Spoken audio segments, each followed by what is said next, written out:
Hi, it's Gail with Gail Southern Living. Healthy Goals Wednesday, a collaboration hosted by myself and Heather with Milk and Honey Heritage Farms. We are having a weekly live on Wednesdays at 6 p.m. Central Standard Time, talking about exercising, eating right, encouragement, tips, tricks, and trying to help each other out and be there for each other through our weight loss or other goals for health.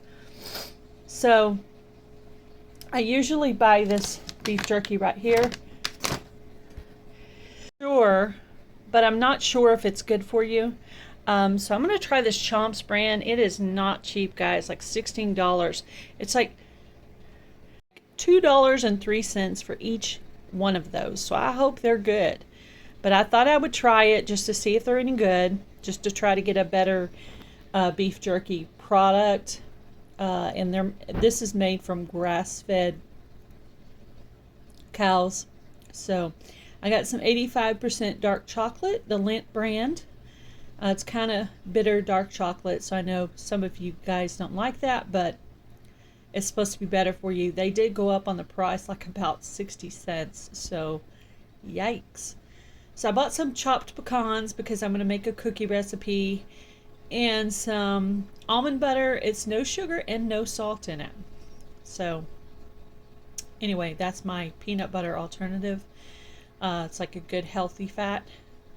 Some Lily's dark chocolate, which is made with stevia, and some cashews lightly salted for the cookie recipe. So the only thing I didn't find was the peeled sunflower seeds. That's the last thing I need for that recipe.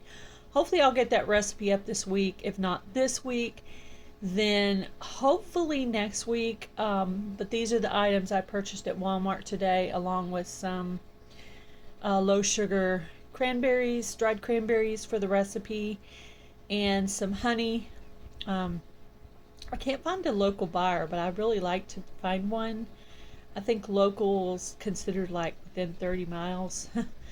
I don't know anyone like that, so I don't know. Anyway, so please join along with this collaboration, showing what healthy snacks you're eating and what you're doing to lose weight, what exercises you're doing, what tips and tricks you have for your friends out there. And even some good old-fashioned encouragement is great for some of us guys who are trying to lose weight. I also purchased this Healthy Choice meal, which I know frozen meals aren't the best choice ever, but it's nice to have a little bit of convenience food. I did look at the protein, and it does have 20 grams of protein, so it looks like a pretty good option. It's got chicken and some vegetables in it, so did the best I could with that. But it's nice to have some things you can eat that are, easy. So it's hard to cook every single thing from scratch, but do the best you can with that, because not eating out is going to save you a lot of calories. They just shake on the sugar, the salt, and the calories with everything that they do. So it's better to make your own food and be able to control the ingredients that are in it. I hope you guys have a good week. Stay on track, stay motivated. You totally got this, guys. And I hope you all reach your goals. Have a great day. Be blessed. Do something kind, guys.